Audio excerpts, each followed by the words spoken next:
Have you ever felt a kind of fatigue that doesn't come from your body, but seems to come from within your soul? As if something invisible is holding you down, draining your energy and robbing you of your peace. It's not your work's fault, nor what's happening around you. This weight comes from the decisions you've put off, the thoughts that silently weaken you, and certain people who continue to sap your joy. This video is an invitation to break these chains, a call to release what binds you and make room for what truly matters, your growth. Inspired by the teachings of Stoic philosophers, we'll reveal the 10 hidden thieves that have been stealing your peace and, most importantly, teach you how to rid yourself of them once and for all. It all starts with a choice, deciding to let go of what burdens you, learning to say no to what no longer serves you, and deciding to live in a way that honors who you truly are.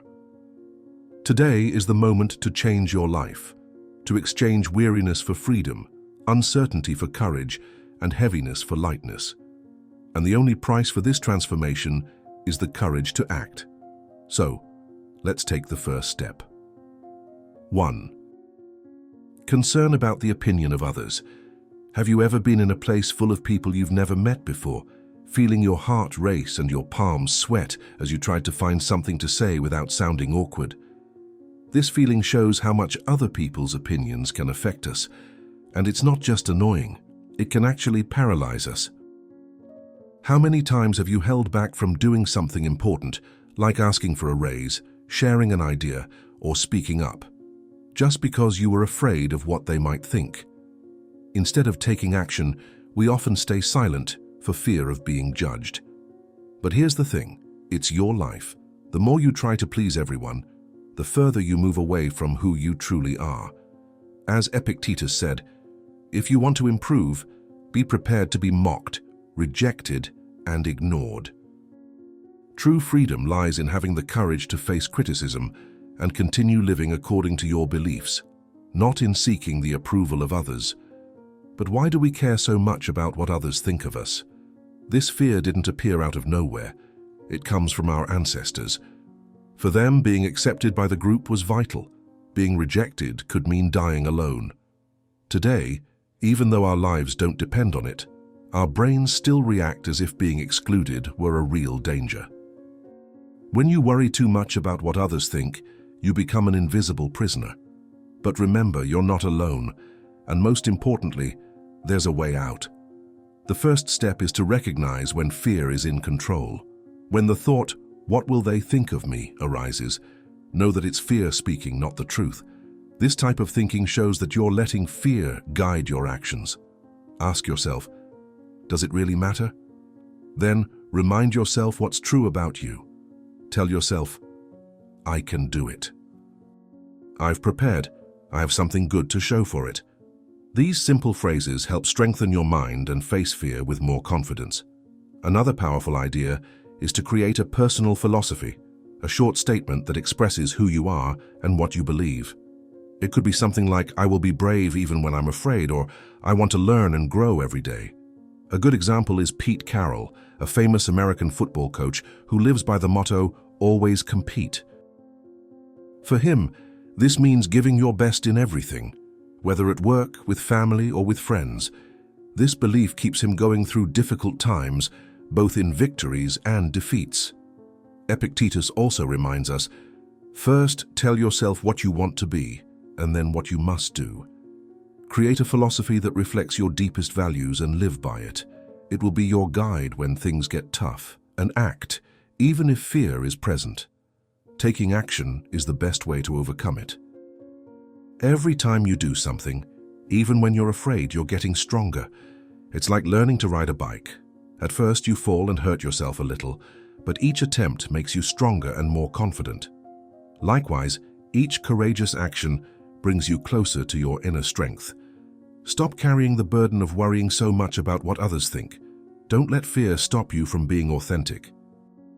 Have the courage to open your heart to someone special, to dance even without knowing the steps, and to show your worth at work without fear of making mistakes. But this doesn't mean pretending fear doesn't exist. It means acknowledging it, accepting that it's there but not allowing it to decide for you. In the end, living with truth and purpose is worth much more than hiding behind other people's expectations. The next time fear strikes, take a deep breath, remember who you are, and move forward. Choose to be yourself, because living authentically is what truly makes life worth living. 2. The fear of starting over. Starting over. Sometimes that's all life asks of you, but fear speaks louder. The fear of making another mistake, of being disappointed again, of getting lost again.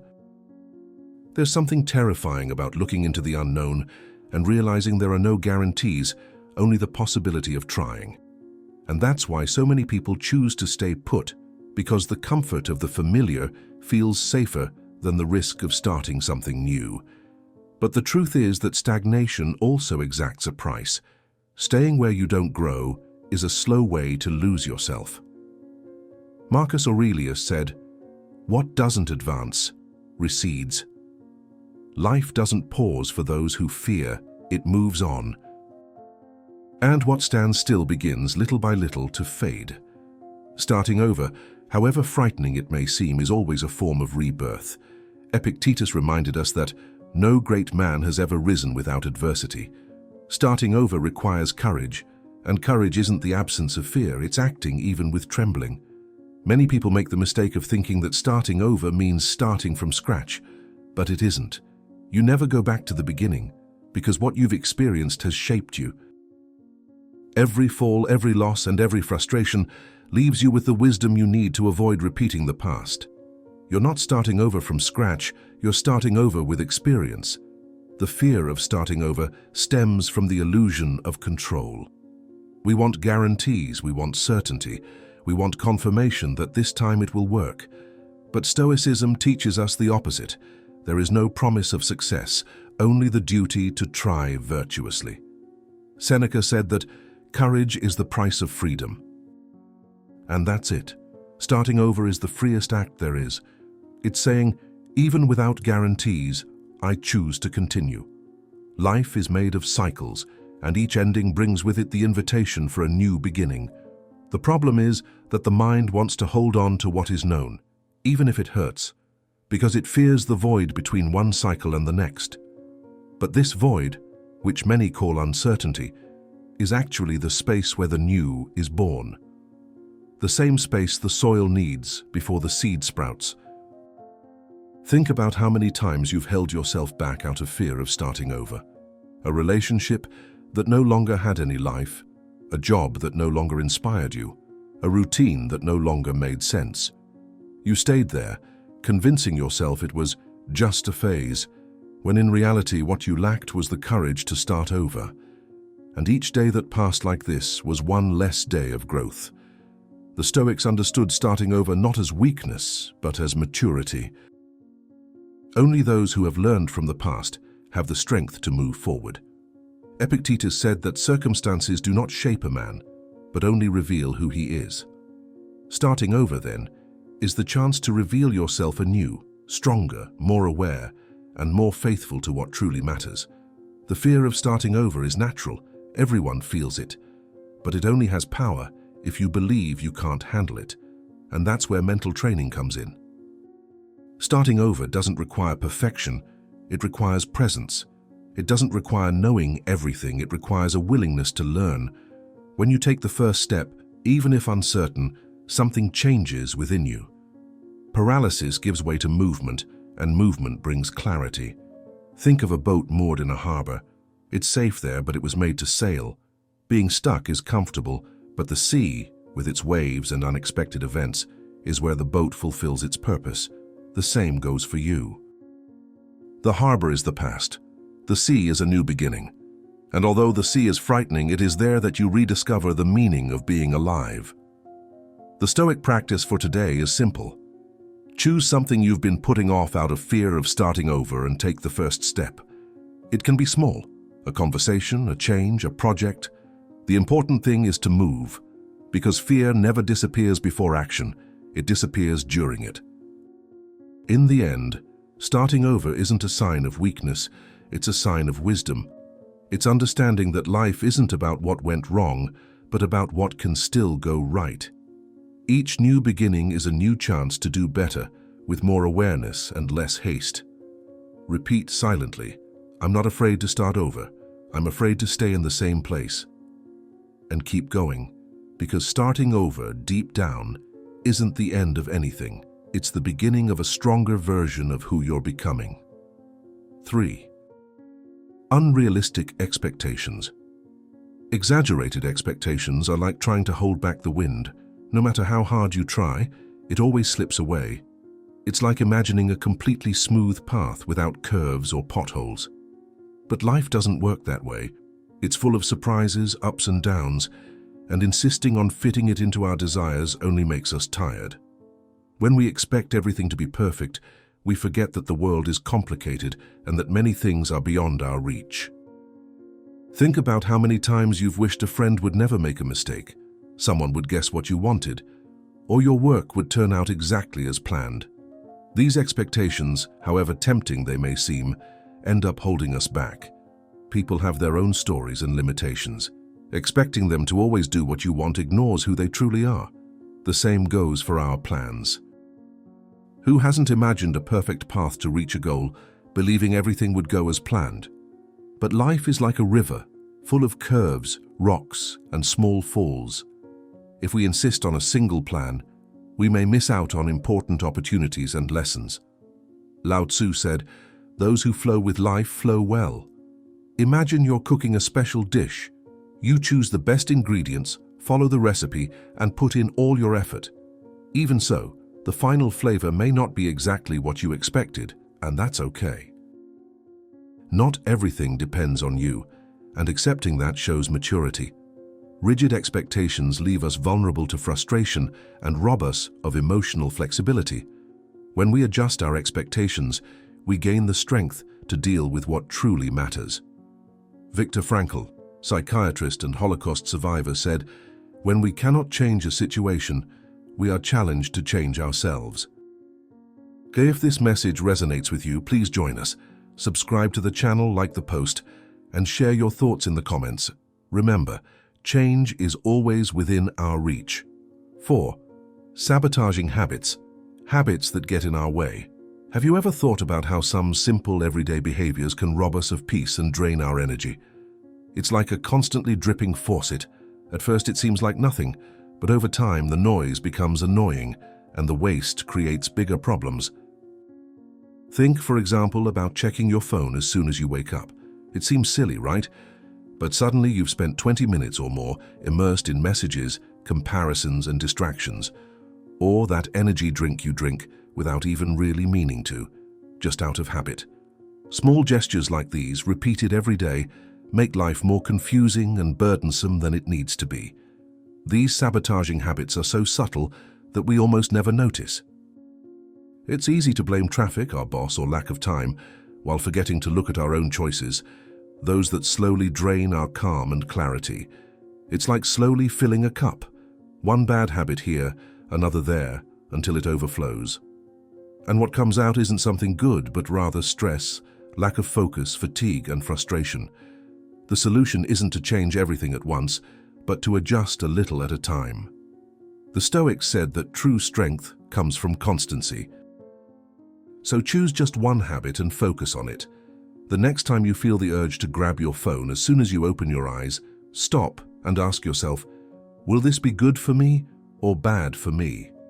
If the answer is no, switch to something else. Stretch, drink a glass of water, or simply watch the sunrise through the window.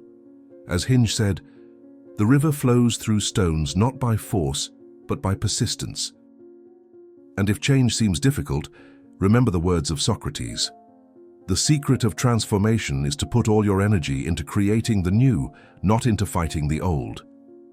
You don't need to share this on social media or tell anyone. Just start. Let your results speak for themselves. Think, what small habit can you leave behind because it no longer fits the person you want to become? Write it down, reflect, and commit to it, because in the end, it's these simple, consistent steps that shape who you want to be. 5. Resistance to loneliness. We live in a time when being alone is seen almost as a defect. People confuse loneliness with lack, when in fact it can be presence of oneself.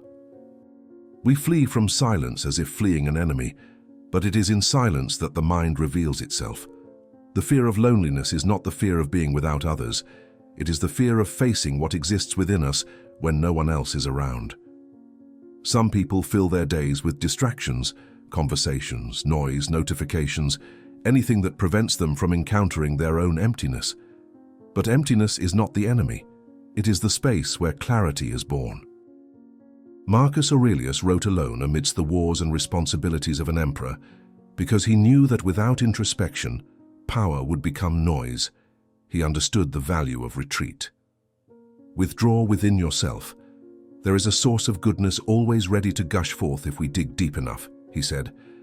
The Stoics saw solitude not as isolation, but as a spiritual discipline. It is in silence that you hear what the noise of the world obscures. It is in silence that masks fall, intentions become clear, and the ego quiets. To flee from solitude is to flee from self-knowledge, and those who flee from themselves inevitably end up lost in others. Resistance to solitude stems from the fear of not being enough. We grow up believing that we will only be complete with someone's approval, company, or love. But the truth is that no external presence can fill what is still fragmented within. Only stillness can do that. Epictetus said, "If you want to be invincible, do not involve yourself with what does not depend on you." Peace that depends on the presence of others is always unstable. Solitude, when well experienced, is fertile territory. It is in it that creativity flourishes, strength is renewed, and the mind is organized. What we call solitude is, in fact, the laboratory of the soul. Great thinkers, writers, and philosophers have always understood this. Nietzsche called isolation a necessary retreat, and Seneca saw it as the most productive moment for reflection. They knew that it is impossible to know oneself amidst constant noise, but the modern world teaches the opposite, that always being accompanied is a sign of success. That silence is a waste of time, that disconnecting is falling behind, but it's precisely this dependence on external noise that creates anxious, insecure minds, incapable of being at peace alone. When we can't stand our own company, we end up accepting anyone. And that's how we become vulnerable to shallow and draining connections. Stoic practice invites inversion. Learn to enjoy your own presence before seeking that of others. Experience silence as a training ground for inner strength. Turn off external voices for a few minutes a day and simply observe your thoughts. At first, they may seem chaotic, but over time they begin to organize themselves. The mind, like a lake, only reflects the sky when it becomes calm. Solitude is the foundation of emotional self-sufficiency. It's where you learn to calm yourself, strengthen yourself, and understand yourself. When you're self-sufficient, the love of others becomes a choice, not a necessity. And that changes everything because connections stop being a refuge and become a sharing. Seneca wrote, "The man who is in harmony with himself is never alone." And that is precisely the key. Solitude is not absence, it is encounter. It is the moment when you stop seeking outside what can only be born within. So, the next time silence makes you uncomfortable, don't run away. Sit with it. Listen to what you've been trying to avoid. Maybe what feels empty is just the space your soul is asking for to breathe.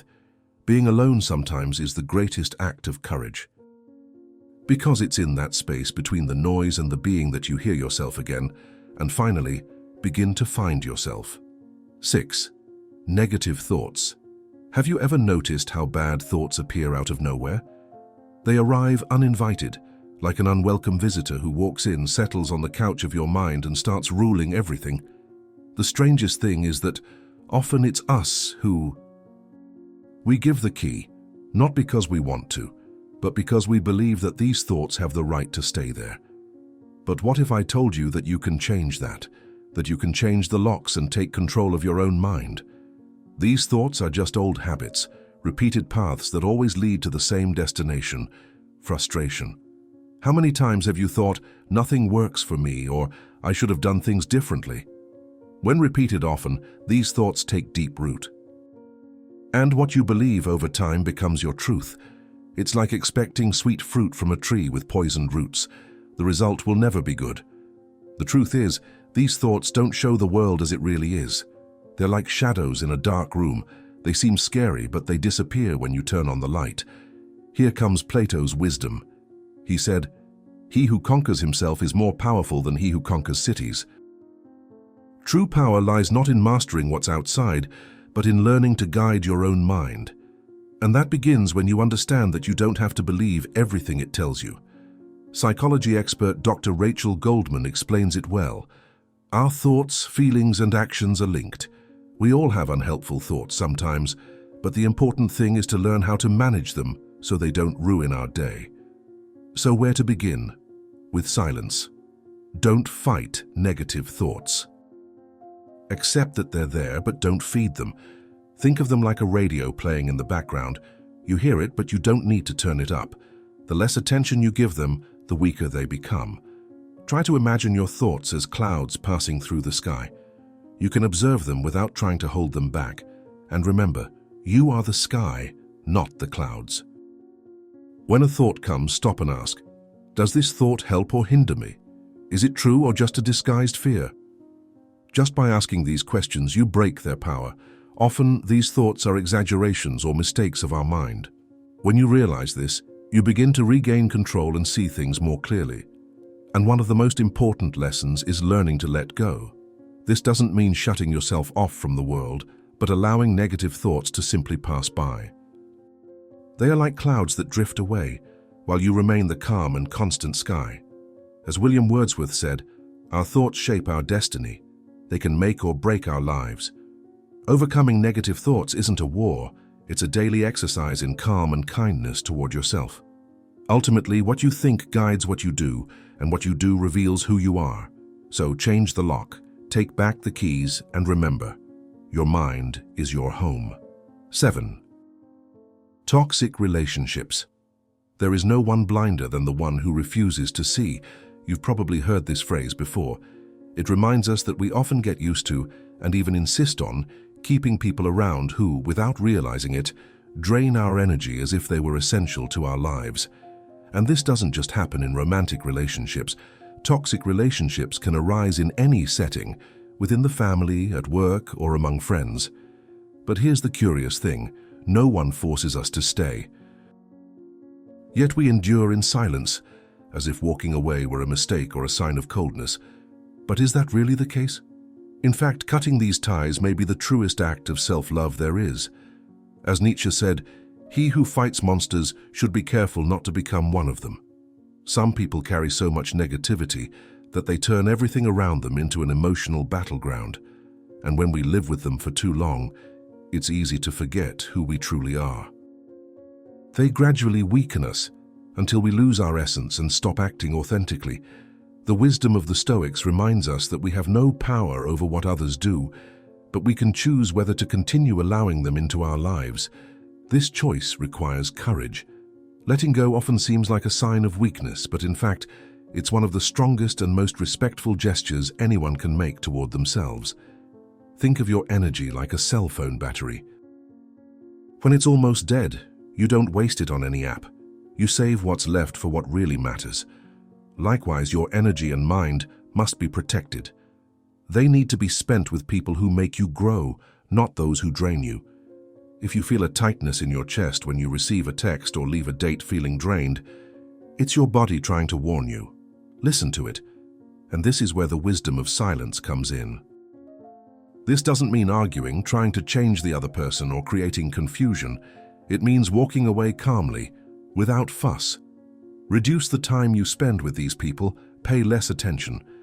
See this as the end of a cycle, a page you turn in the book of your own story. Epicurus said, "True abundance lies not in what we possess, but in what we are able to enjoy." Cutting toxic ties isn't rejecting anyone. It's an act of wisdom. It's making room for relationships that truly benefit you. So tell yourself, I deserve better. 8. The desire to control everything. Who hasn't wanted to plan every little detail of their life, believing that everything would work out like a well-timed clock? It seems like a good idea, but trying to have total control over everything is just an illusion. And the curious thing is that the more we try to hold on to things, the more we feel like they're slipping away from our grasp. Think about it. Wanting to control everything is like tying yourself in knots, thinking it will protect you. But in reality, what we're doing is creating a prison inside our own heads. Every time we believe that, with enough effort, everything will turn out exactly as we imagined, we're building walls that further enclose us. But the truth is, life doesn't work that way. It's not rigid and stagnant. It's always changing, like a river that never stops flowing. The more we fight this natural movement, the more we suffer. The writer Jorge Luis Borges said a wise phrase, "Doubt is one of the names of intelligence." When we try to control everything, we end up denying doubt. But it's precisely in doubt and uncertainty that life grows, changes, and teaches us. Yet we continue to try to predict the unforeseeable. We make detailed plans for things beyond our control, like someone's reaction or the weather on the day of an important event. It's like trying to hold sand tightly. The tighter we squeeze, the more it slips through our fingers. The Stoic philosophy offers a simple yet powerful lesson. Focus only on what depends on you and let go of what doesn't. This mindset can completely change your way of life. The world will keep turning, even if you try to control everything. Some things will turn out well, others won't, and that's precisely what makes life real and true. As François Fenelon said, "You are free and that is enough." And Marcus Aurelius wrote, "You have power over your mind, not over what happens outside it. Understand this, and you will find your strength." True control lies not in fighting the uncertain, but in calmly accepting that not everything depends on us. It is in this acceptance that the strength, peace, and freedom we so desperately seek are born. 9. The addiction to distraction. There's a kind of modern prison that has no bars or walls, just screens, sounds, and notifications. It's the addiction to distraction. We've never been so surrounded by stimuli, and paradoxically, never been so far from ourselves. We're constantly jumping from one thing to another, messages, videos, news, feeds, sounds, voices, noises, and we call this life. But what we're really doing is running away from ourselves, from our thoughts, from the questions that bother us, and from the truths that require courage. Distraction has become the most accepted drug of our time. It's easy to use, socially encouraged, and constantly replenished. The problem is, the more you distract yourself, the less you live. The mind fragments, focus disappears. Hours pass, but nothing is truly accomplished. Marcus Aurelius wrote, "People have no time to think about themselves because they are always worried about what others are doing." He didn't know social media, but he understood the essence of the problem.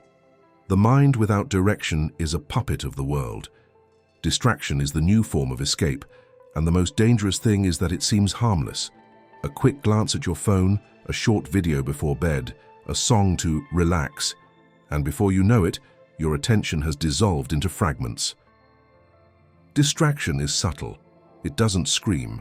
It numbs. And little by little, what was once a choice becomes a habit. The habit becomes dependence, and dependence disguises itself as a need. Seneca said that life is long if we know how to use it well. But modern man doesn't live. He disperses. Time that should be used to reflect, create, or rest is lost in microdoses of dopamine. Philosopher Byung-Chul Han calls this tiredness from excess, a society saturated with stimuli, where no one can be silent anymore, and where true rest is confused with constant distraction. The addiction to distraction is actually the fear of feeling. Because silence forces us to confront what we avoid. Solitude shows us what we haven't yet healed. Pause reveals what needs to change. And so we choose distraction, because it's easier to lose ourselves in videos than to face the void. It's easier to respond to messages than to respond to ourselves. But there's a high price to pay for this, the loss of depth. When everything becomes a stimulus, nothing truly touches us anymore. We lose the ability to be fully present in something. A scattered mind is a weak mind, not because it lacks intelligence, but because it lacks presence. And presence is the basis of all strength. The Stoics trained attention as a form of inner mastery. Epictetus said, "If you want to be free, master your mind." And mastering the mind begins with regaining control of one's focus, choosing what to see, what to hear, what to think. It's a daily war against haste, boredom, and the urge to escape oneself. Think about how many times you open your phone for no reason, how many times you open an app and don't even remember why. This isn't coincidence, it's conditioning. Companies have learned to exploit the brain's reward system, releasing small doses of pleasure with every click, like or update. And so, without realizing it, you become a slave to stimuli designed to keep you from silence, the very silence where your strength lies. But there is a way out, and it starts where everything else begins, with choice. It's not about abolishing technology, but about taking back control, using the digital world as a tool, not an anesthetic. Try something simple. Before you pick up your phone in the morning, breathe, feel your body, listen to your own thoughts. It may seem insignificant, but it's an act of rebellion in a world that profits from your distraction. Set aside small pockets of silence in your day, minutes without noise, without screens, without voices. At first, the emptiness will be uncomfortable, as if something were missing. But over time, you'll realize what's bothering you isn't the silence, it's how absent you've been from yourself. The mind that learns to be present becomes free again. It doesn't depend on noise to feel alive. It finds meaning even in the simple act of breathing. And this is where Stoicism proves relevant. It teaches us that peace is not the absence of movement, but mastery over it.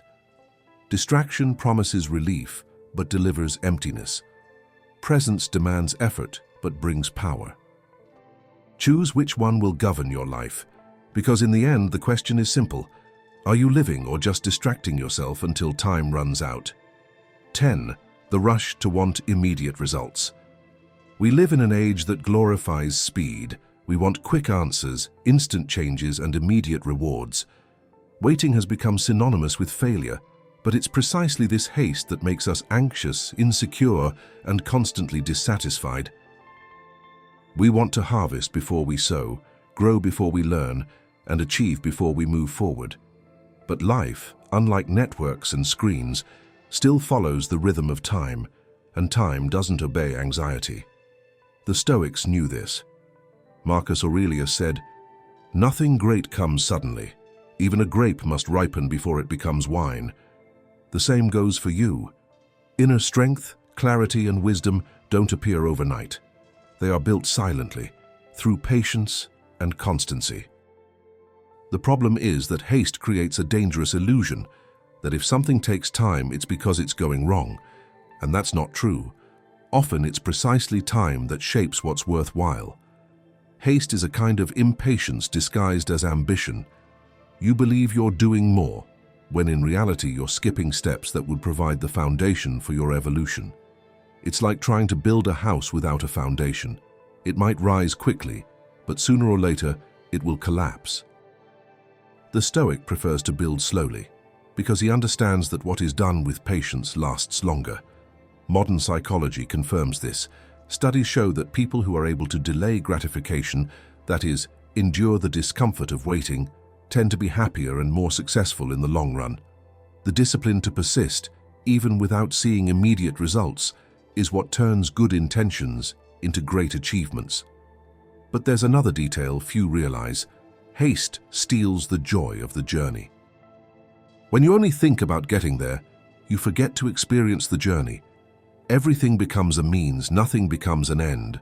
Working, learning, growing, everything becomes a race. And the result is a fatigue that comes not from the body, but from the soul. You're not exhausted because you do too much, but because you do everything with urgency. Seneca said, "He who runs after the future loses the present." And he was right. Haste is a kind of escape, an attempt to escape the now where change truly happens. The Stoic, by contrast, sees the present as the only real time that exists.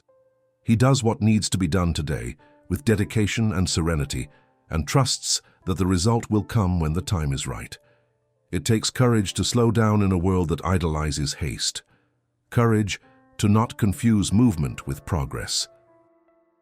Courage to accept that true growth is invisible for a time. It happens inside, in the hours when no one sees, on the days when nothing seems to change. It's there that the mind matures, discipline solidifies, and inner strength is formed. Think of a seed. It needs darkness, patience, and silence before it breaks through the earth and becomes a tree. If you dig in the soil to see if it's growing, you'll only kill it. The same goes for your projects, your relationships, your personal development. Some fruits require maturation, and time is part of the process, not its enemy. So breathe, untie the knot of haste. Instead of asking, when will it work? Ask, how can I continue to do it right today? The difference between the anxious and the wise lies in perspective. The anxious seek results, the wise seek consistency.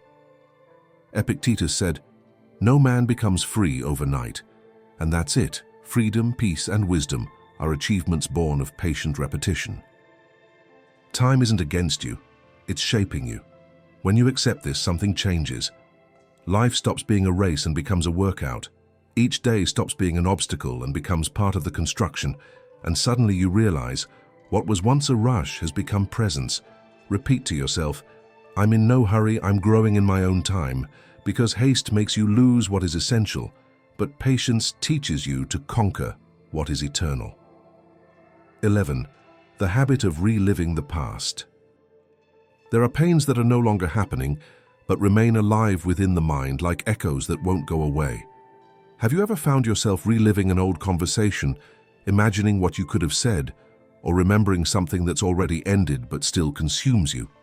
This is the weight of the past, an invisible prison made of memories that should have already gone, and the most dangerous thing is that the more you revisit what happened, the stronger it becomes within you. The past is like a book already written. It can teach, but it can no longer be rewritten. Even so, many people spend their days leafing through the same pages, trying to change the ending with the power of regret. But regret doesn't change history. It merely repeats it. As Seneca said, "We cannot call him unhappy who has learned from unhappiness." The problem isn't remembering, it's remaining trapped. The human mind has a natural tendency to revisit what hurt, as if reliving the pain could somehow repair it. But each overly repeated memory is a cut that opens again. The brain doesn't differentiate between what is experienced and what is remembered, so each time you relive a trauma, your body reacts as if it were happening again. You suffer twice, in the time that passed and in the time that insists on remaining. The Stoics taught that wisdom lies in accepting the past without allowing it to dictate the present. Marcus Aurelius wrote, "What has passed has passed. What will come is not yours yet. Only the present is yours." This phrase carries a liberating truth. You don't need to erase the past, you just need to stop living in it. The Stoic looks back only to extract lessons and then moves forward lightly. Reliving the past is like trying to swim against time, and time always wins. No regret undoes what was, but it can serve as the seed for a different future. Pain only gains meaning when it transforms into wisdom, and wisdom only blossoms when our gaze ceases to be in the rearview mirror. Think about how many times you've missed the present because you were stuck in what already was. Good times that never come back, mistakes that can't be fixed, people who've already moved on. Being stuck in this is like living in an abandoned house. The roof may still be standing, but life has long since moved on. Epictetus said, "No man is free while lamenting what he cannot control." The past is exactly that, uncontrollable. No mind finds peace trying to mend what time has already taken away. Peace comes when you stop blaming yourself for what you didn't know and start acting with the awareness of what you have learned. It's not about forgetting, but about reframing. The Stoic doesn't run from pain, he observes it until he understands it. He knows that memory has a purpose, to reveal something that hasn't yet been accepted. So instead of fighting the memories, look at them with fresh eyes. Ask, what does this memory still want to teach me? When the answer comes, give thanks and let go. Letting go of the past is an act of courage. It's admitting that you're no longer the person who lived through it. That today you have new tools, new understandings, and new possibilities. There's no starting over while you keep going back. Think of a river. It doesn't return to collect the waters that have already passed. It follows its course, nourishes new banks, and continues flowing. Life is the same river, and you only reconnect with the flow when you release what's stuck in the rocks. Today's Stoic exercise is simple. Notice a recurring thought from the past, and instead of dwelling on it, tell yourself, "This is no longer mine." I learn and move on. Repeat until you feel the weight melting away. Freedom doesn't come from erasing memories, but from learning to look at them without getting lost in them. The greatest proof of growth is when you can remember without hurting yourself, understand without blaming yourself, and be grateful for having survived. The past is a teacher, not a jailer. When you understand this, it stops holding you back and starts preparing you. And it's in that moment when you finally let go that the present breathes again, and life finally begins to happen again. But there is a catch. If you've been trying for a long time to get out of conformity and ignorance, and you can't do it in any way, maybe it's for other reasons that you don't know what's causing this. But I know what it is. It's anxiety. Anxiety comes like a silent snake and poisons you without you feeling it. This leaves you infected for days, months, and even years. And if you have that, it would be like living sick. However, there is an antidote from the Stoics, which together with modern psychology can free you from all this. Just as it freed me, I made a video showing how you can get rid of this poison in your life. It's in the first comment. Click on the link in the first comment and cure yourself of this poison of anxiety. 12. The mental and physical mess. Have you ever felt like life is heavier than it should be? You look around and realize it's not all in your head. The sink is full of dishes, clothes are strewn across the floor, everything is out of place, and every detail seems to demand your attention at once. Your mind follows the same rhythm, full of cluttered, directionless thoughts. This connection between the chaos around us and the chaos within us is no coincidence. French writer Gustave Flaubert, known as the father of realism, said, "External order helps to create inner peace." The place we live reveals a lot about our inner selves. When we're surrounded by clutter, it not only bothers the eyes but also robs us of our energy, clarity, and calm. Think about it for a moment. Imagine walking into a completely disorganized room. Even without doing anything, you already feel the weight of exhaustion. It's as if the environment saps your strength just by existing. That's exactly what clutter does. It turns the space into a constant source of wear and tear. It's no coincidence that Buddhist philosopher Thich Nhat Hanh said, "For the sound of the bell to be pure, the mind must be clean." Putting everything in order, both outside and inside, is a form of self-care. It's not just about tidying things up, but about showing respect and love for yourself. But where to begin? The secret lies in small actions. Don't try to tidy everything at once. Choose a small space, a drawer, a table, and ask yourself, do I really need this? This simple act isn't just about making the space cleaner, but also about making room in your mind for what truly matters. Our minds also accumulate clutter, old worries, stored up pains, and thoughts that no longer serve us, but that we insist on holding on to. It's like storing away clothes we never wear again.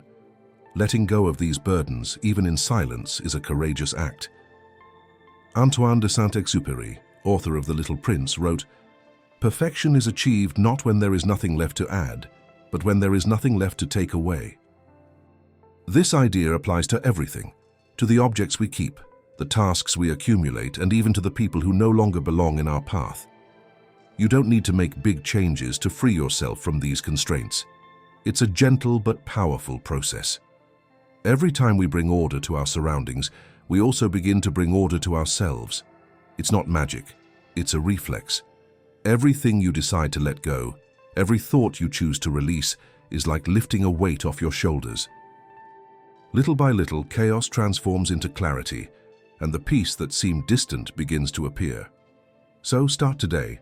Take your time, clear a corner, let go of a thought, and release what no longer serves you. Creating order, as simple as it may seem, is one of the most beautiful ways to reconnect with who you truly are. 13. The need to always be right. Trying to be right all the time is like trying to build a perfect house on a floor that never stops shaking. Every conversation becomes a battle, as if it were a war to prove who's right. But deep down, this fight isn't with the other person, it's with yourself. Every time you insist on having the last word, it's as if you're trying to fill a void inside with other people's approval. This desire to always be right may have started a long time ago. Perhaps in school, where making a mistake seemed like a sign of failure. Perhaps on social media, where everyone wants to have the best opinion. Or even at home, where being contradicted could feel like a threat to your authority. But there's something important in all of this. Making a mistake doesn't make anyone lesser. In fact, admitting a mistake shows courage and maturity. As Socrates said, true wisdom lies in recognizing that we do not know everything. Stoic philosophy teaches something essential. You can't control what others think of you, and this constant attempt to prove something only increases the weight you carry. Imagine that with every argument or attempt to be right, you add another stone to your backpack. After a while, the load becomes so heavy that even breathing seems exhausting.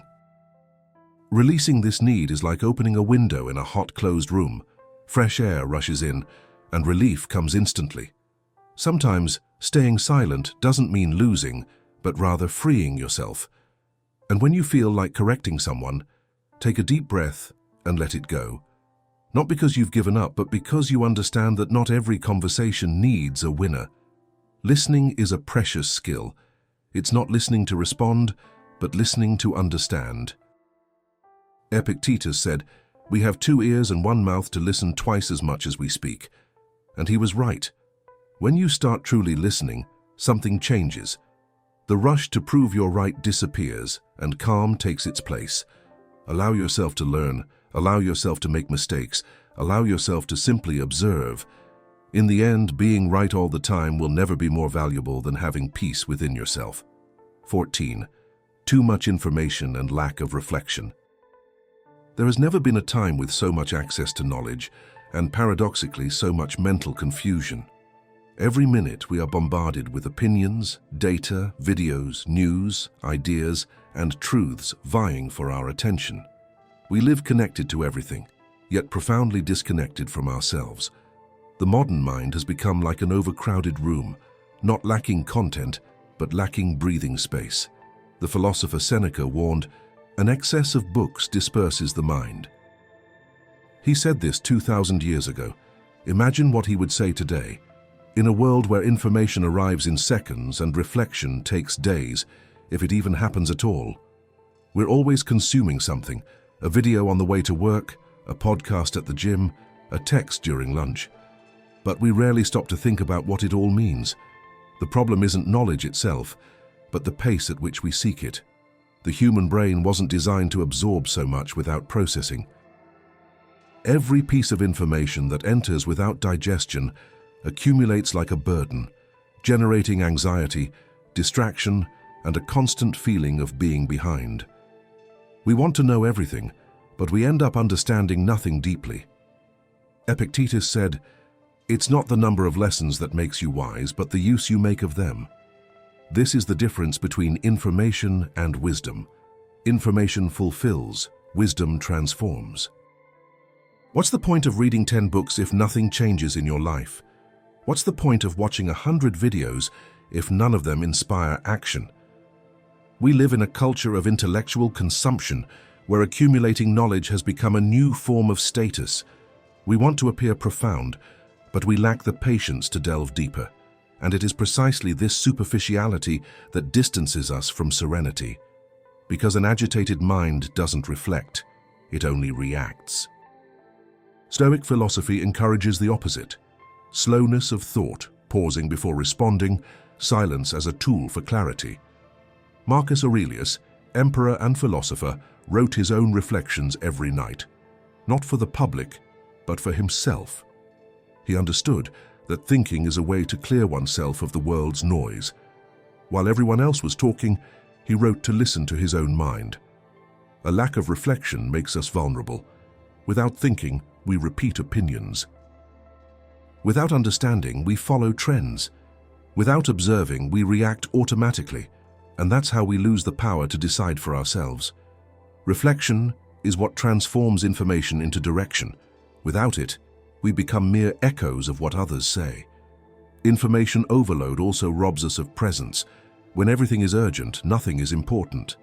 An overloaded mind lives in a state of constant distraction, unable to focus on one thing for long enough. And this distraction is one of the biggest causes of modern exhaustion. It's not the body that's tired, it's the mind, drowning in stimuli. Stoic practice proposes the opposite. Choose less, think more. Instead of constantly seeking new things, return to the essentials. Read a book slowly, reflect on an idea for several days. Write down what you learned. Be silent after a conversation, because true understanding comes from pausing, not rushing. As Confucius said, to know and not reflect is like eating without digesting. And this is the perfect metaphor for our times. We are gorged on content and starved for meaning. Knowledge only becomes nourishment when it is digested, when it passes through the mind, through the heart, and transforms into action. Each day ask yourself, what did I really learn today? And how did it change me? This simple practice cuts through the clutter and brings focus. It's not about knowing more, but about understanding better. The world doesn't need more informed people. It needs more conscious people. So slow down, filter, reflect. Silence is more productive than 1,000 notifications. What matters isn't how many ideas you consume, but how many transform you. A serene mind isn't one that knows everything, but one that knows what's worth keeping. And when you learn to choose what goes in and what stays, you'll discover that clarity is the true luxury of modern life. 15. Comparison with those who seem to be further ahead. Few things drain as much energy as comparison. It masquerades as inspiration, but it almost always stems from insecurity. You look at someone, a colleague, a friend, someone online, and suddenly you start to feel like you're behind, that you've accomplished less, that you're worth less. It's as if someone else's happiness is a reminder that yours hasn't arrived yet. And without realizing it, you start measuring your life with a ruler that was never meant for you. Comparison is a silent trap because it seems rational. You believe you're just evaluating your own progress, but what you're really doing is distancing yourself from yourself. Marcus Aurelius said, "Don't waste time arguing about what a good man should be. Be one." Likewise, don't waste time trying to measure up to those who seem more advanced. Live your own path. The problem is that in the age of appearances, other people's stages have become a benchmark for our own behind the scenes. We see the results, but not the effort. We see the brilliance, but not the cost. Social media has amplified this distortion. Every achievement is displayed as if it were a portrait of complete happiness. But behind the perfect photo, there are struggles, doubts, and voids that you don't see. Comparing yourself to this is like admiring the mountaintop without realizing the rocks, falls, and storms along the way. Epictetus said, "If you want to be free, stop coveting what belongs to others." And this includes other people's paths, talents, and even timing. Comparison is born of haste, the belief that we need to get there quickly, that we're falling behind. But life isn't a 100-meter dash. It's a marathon with unique courses. Everyone has their own terrain, their own pace, and their own obstacles. What's progress for one person might be a distraction for another. The Stoic learns to look within, not to the side. He understands that the only fair comparison is with who he was yesterday, because real progress is internal. It's in how you react, how calm you remain in the face of chaos, how well you can get up when you fall. The world values visible results, the number, the title, the success.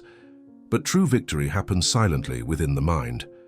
When you compare yourself too much, you begin to lose your voice. You begin to shape your choices to fit what others expect, rather than what makes sense to you. You constantly pursue ideals that weren't even yours. Comparison at its core is a form of self-abandonment, the moment when you stop being the author of your own story and become a spectator of other people's lives. Seneca said, "No wind is favorable to those who do not know their port of call." This is the essence of the problem. When you lack a defined purpose, any achievements of others seem to diminish you. But those who have clarity of direction are not swayed by the pace of others. They understand that they don't need to arrive first. They just need to keep moving forward with integrity. The Stoic practice here is simple. Every time you feel envy, turn it into a learning experience. Ask yourself, what is this person doing that I can consistently apply to my life? Instead of envying someone else's path, use it as a mirror to identify what can still grow within yourself. This way, the feeling stops being a burden and becomes an impulse. Remember, pointless comparison traps you. Mindful observation frees you. It's not about ignoring others, but about understanding that your value doesn't depend on where they are. Life isn't linear. Sometimes you seem stagnant, but you're putting down roots. Other times you seem behind, but you're maturing in ways no one sees. Nietzsche said, "He who has a why can bear almost any how." As long as you know your why, the pace of others doesn't matter. Because the soul's journey is measured not by speed, but by depth. So the next time you feel like someone is ahead of you, remember, maybe they're just on a different stretch of the road. Your path is still unfolding. And when you stop competing and start building, you discover something no mirror shows, the peace of being who you are in your own time. 16. The desire to be understood by everyone. Few desires are as human and as dangerous as the desire to be understood by everyone. From an early age, we learn to seek approval from parents, friends, and teachers. We want to be accepted, admired, and recognized. But as we grow, this silent desire becomes a prison. We try to explain too much, justify too much, prove too much. And the more we seek understanding, the further we move from peace. The Stoic philosopher Epictetus said, "If you want to be loved by everyone, you will be enslaved by everyone." He knew that the need to be understood is a disguised form of fear of being rejected, misunderstood, or forgotten. But the world wasn't made to understand you. Each person sees life through the lens of their own story, and expecting someone to see things exactly as you do is like expecting two waves to be identical in the ocean. Marcus Aurelius also reflected on this. In his meditations, he wrote, "Stay calm, even if others don't understand you. What matters is that you act righteously, not that they applaud you." The emperor knew the weight of being judged and also the power of moving forward anyway. He understood that living by his principles is more important than being interpreted correctly. The truth is, no one will ever fully understand what's going on inside you, nor do they need to. There are experiences that only make sense in the silence of one's own consciousness. When you try to translate everything you feel, you lose the depth of what you experience. Not everything that is true needs to be explained. Full understanding is rare because each mind is a world, and demanding that they all coincide is an invitation to suffering. The desire to be understood is, at its core, a desire for control. We want people to see the best in us, to understand our intentions, to defend us when we're judged. But control over others' perceptions is an illusion. Seneca said, "Tranquility comes when we stop wanting things to happen as we wish and begin to accept them as they are." The same goes for people. Peace is accepting that not everyone will see what you see. Think about how many times you've tried to explain something deeply personal, and upon noticing someone else's blank stare, felt a mixture of frustration and loneliness. But this loneliness is the price of authenticity. Because the more genuine you are, the less understood you will be. The path to individuality is narrow, few walk it, and almost no one understands it. Nietzsche said that he who has a why can bear almost any how. Your why is what sustains you, even when no one else understands your choices, and perhaps that's for the best. Being misunderstood sometimes is a sign that you're living authentically, not according to others' expectations. Stoicism teaches us that inner clarity is worth more than external acceptance. The only understanding you need is your own. Understanding your own heart, knowing the reason for your actions, and acting according to your beliefs, that is freedom. When you are guided by firm principles, others' misunderstanding ceases to be an insult and becomes just background noise. The quest to be understood by everyone is a never-ending battle, Each explanation creates a new doubt. Each justification creates a new demand. And little by little, you become an actor in your own life. Someone who says what they expect to hear, not what you truly feel. This is the true loss, ceasing to be yourself in order to be accepted. Instead of seeking understanding, seek coherence. May your words match your actions. May your intentions be sustained over time. Because in the end, truth doesn't need to be explained, it reveals itself. Marcus Aurelius said, "Act in such a way that, even when silent, your character speaks for you." So stop trying to convince the world. Let the world observe you in silence. Those who need to understand will understand, and those who don't, it doesn't matter. You're not here to please everyone, but to stay true to yourself. Peace doesn't come when everyone understands you. Peace comes when, even when misunderstood, you move forward with a clear conscience and a calm heart. Because in the end, the deepest understanding doesn't come from others. It comes from within. 17. Speaking in moments of emotion. How many times have you said something without thinking and later regretted it? Words spoken in the heat of emotion are like nails driven into a board. Even if you pull them out, the hole is still there. Thinking before you open your mouth isn't just about self-control. It's a sign of wisdom and consideration. Speaking without thinking is like throwing a stone into a pond. The stone sinks quickly, but the ripples spread far. Similarly, an angry reaction or a promise made in excitement can leave lasting scars on you and the people around you. Words spoken in anger or promises made in enthusiasm have consequences. They often lead to regret, hurt feelings, or even broken trust. The Stoics remind us that when we let our emotions dominate our speech, we surrender our power to external events. Marcus Aurelius said that inner peace begins when we learn to be silent before responding. This silence is not a sign of weakness, it is strength. It doesn't mean hiding what we feel, but rather thinking before reacting, calmly choosing the best course of action in life. Imagine a fight. Someone says something hurtful, and all you want to do is respond in kind or use even worse words. Or when you're overly excited and promise things you later realize you can't deliver. It's easy to get carried away by emotion and say yes to everything, until you realize you've wasted your time, energy, or even your money on things you didn't want. But what do we really gain from these hasty reactions? Perhaps a brief relief, but it's soon replaced by regret. The Stoic pause is like a traffic light between the heart and the brain. It creates the necessary space to decide whether it's worth responding or waiting a bit.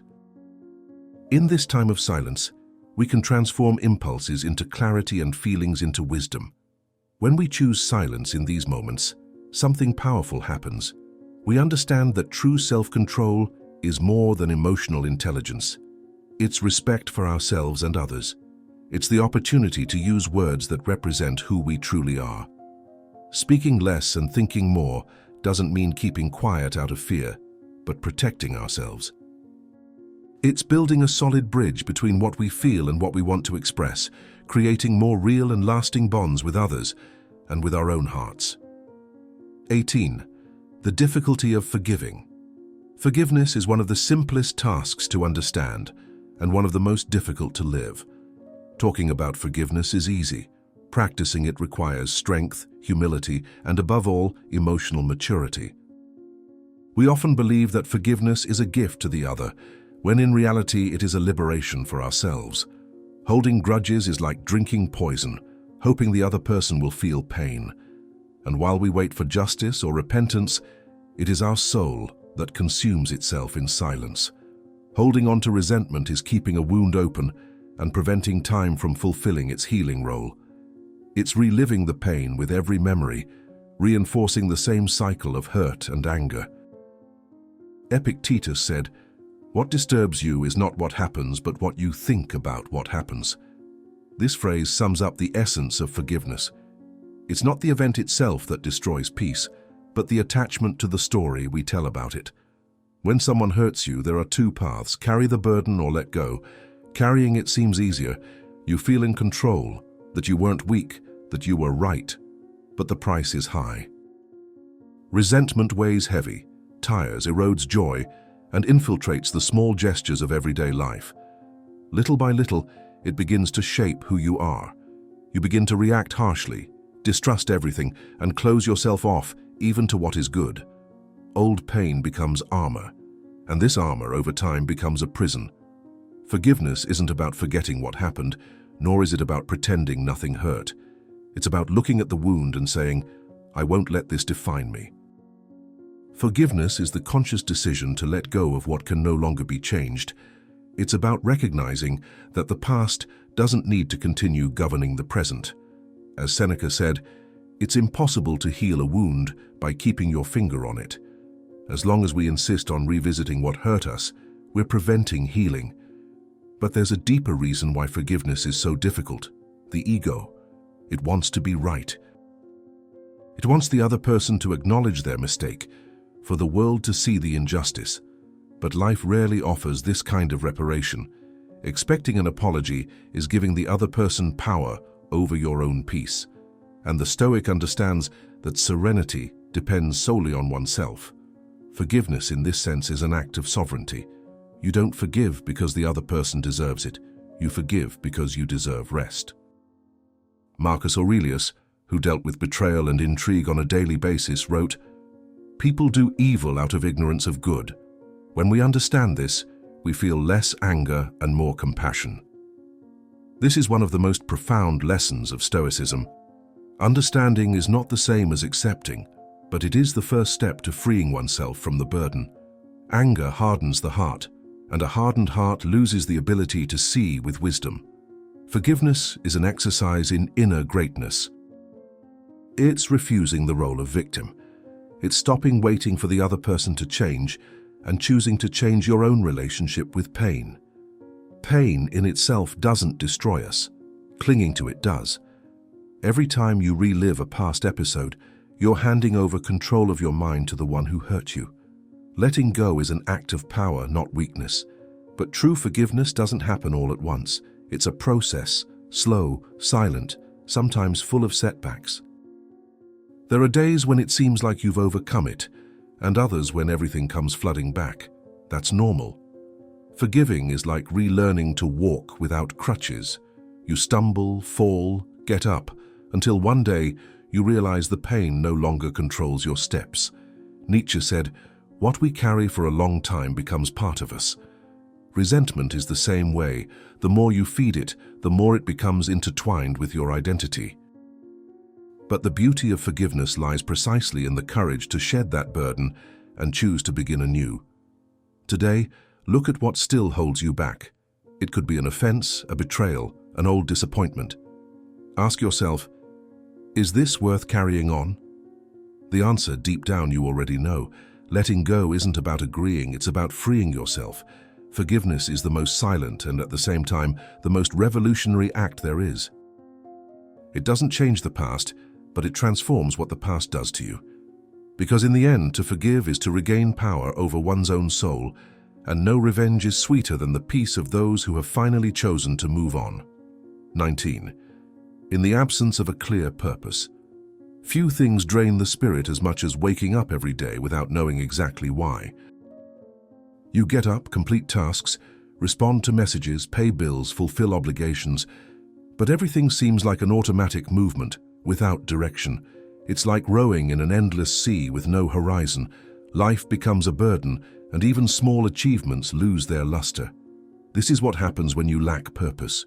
Your energy is scattered, your mind becomes confused, and your heart fades. The absence of purpose isn't a lack of talent or luck, it's a lack of direction. And when you don't know where you're going, any distraction seems like a path. The philosopher Seneca said, "When a man doesn't know which port he's sailing to, no wind will be favorable." This is one of the most powerful quotes ever written because it accurately describes the emptiness of those who live without clarity. Life without purpose is a succession of reactions. You don't choose, you just respond. Modernity has worsened this situation. We've been taught to seek everything except meaning. We chase status, money, image, and recognition, believing they fill the void. But purpose can't be bought or achieved. It can be discovered. And this discovery is rarely comfortable, because it requires looking within, questioning beliefs, reassessing priorities, and admitting truths you may have avoided for years. Marcus Aurelius wrote that the human soul becomes invincible when it dedicates itself to a worthy cause. Purpose is precisely that cause, something that transcends the ego and connects one's actions to something greater than momentary pleasure. It is the antidote to the distraction, boredom, and nihilism that so many silently face. Without purpose, time drags. With purpose, even weariness becomes light because it becomes meaningful. But there's a common mistake, expecting purpose to appear ready-made, like a revelation. It doesn't appear suddenly. It's built step by step in the small choices of everyday life. Purpose isn't hidden in some distant destination. It's in the actions you repeat when no one's looking. It's in what brings you calm, even amidst chaos, and in what you would do even if no one applauded you. Nietzsche said that he who has a why can bear almost any how. This is the essence of inner strength. Purpose doesn't eliminate difficulties, it organizes them. When you know your why, pain gains direction, fear finds purpose, and effort ceases to be suffering. It is purpose that separates productive fatigue from empty fatigue. It is purpose that transforms obligations into mission and routine into meaningful discipline. But purpose requires courage because it demands renunciation. It's impossible to live with purpose and try to please everyone. It's impossible to follow a firm path and continue comparing yourself to those going in other directions. Purpose is the filter that separates the essential from the noise. It says no to 1,000 things to say yes to what truly matters. And this focus is what gives structure to the soul. The Stoics believed that duty, the kathekon, was the closest path to purpose. For them, living well was about aligning reason, virtue, and action. In other words, doing what's right as best you can for as long as necessary. And when this becomes your way of life, purpose ceases to be a distant ideal and becomes a constant state of clarity. Lack of purpose is a form of spiritual amnesia. You forget why you started, forget what you value, forget that there's a greater meaning in simply being here. And while you live distracted, time passes, silently, irreversibly, so the first step is to stop. Silence the world enough to listen to your own soul. Ask honestly, what truly moves me? What do I want to leave behind when I'm gone? Don't wait for the perfect answer, just listen. Purpose is revealed in continuous action, not in eternal contemplation. It grows as you walk, stumble, and learn. And when you find it, you'll feel the difference. The weight lifts, the rush disappears, and your once confusing mind finds direction. Because purpose isn't about having everything under control, it's about knowing what deserves your commitment. Ultimately, purpose is the invisible thread that weaves meaning into existence. It transforms the ordinary into the sacred, work into service, and time into legacy. Finding it is finding oneself again, and living with purpose is perhaps the most silent and profound form of freedom. 20. Unrealistic comparisons. Have you ever caught yourself comparing yourself to others? Be honest. How many times have you looked at someone else's success or progress and started measuring your own worth by it? Comparing yourself may seem small, but it's like using someone else's house plan to measure yours. It doesn't make sense. What works for others may not work for you, and the result is almost always the same. You feel inferior and forget to value your own journey. Imagine you're in a library. Every book around you is unique, full of different stories and details. But instead of writing your own story, you try to copy another author's style. What happens? You lose your authenticity and distance yourself from who you truly are. Your strength lies in being yourself, with your flaws, achievements, and everything that makes you unique. Constantly comparing yourself erodes your confidence. From one comparison to the next, you begin to believe you'll never be enough, fast enough, or capable enough. This happens because we're so busy observing others that we forget to appreciate what we've already achieved. Oscar Wilde said something that explains this well. Be yourself. Everyone else is already taken. Life isn't a competition. Every step you take matters and makes a difference. If you keep looking at other people's paths, you'll end up stumbling on your own. And while you're comparing yourself, Those you're watching may be wondering how you got to where you are. The Stoics, who understood practical wisdom deeply, remind us that the only meaningful comparison is with who we were yesterday. When you feel the urge to compare yourself because you will, stop and ask yourself, why am I comparing myself? What's really bothering me? These questions may bring answers you never imagined. They may reveal an insecurity that needs to be addressed or show that the problem wasn't that big after all.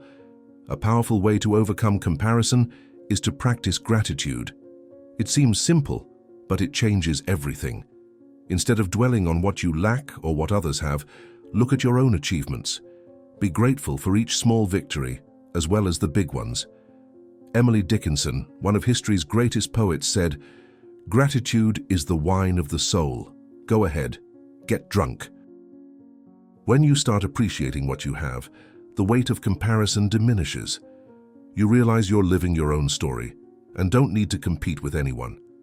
Life is too short to constantly try to please or compare yourself. When you stop measuring yourself through others' eyes, you discover who you truly are. Your story is unique with all its colors and imperfections, and it's yours alone. And if you've made it this far, thanks for watching.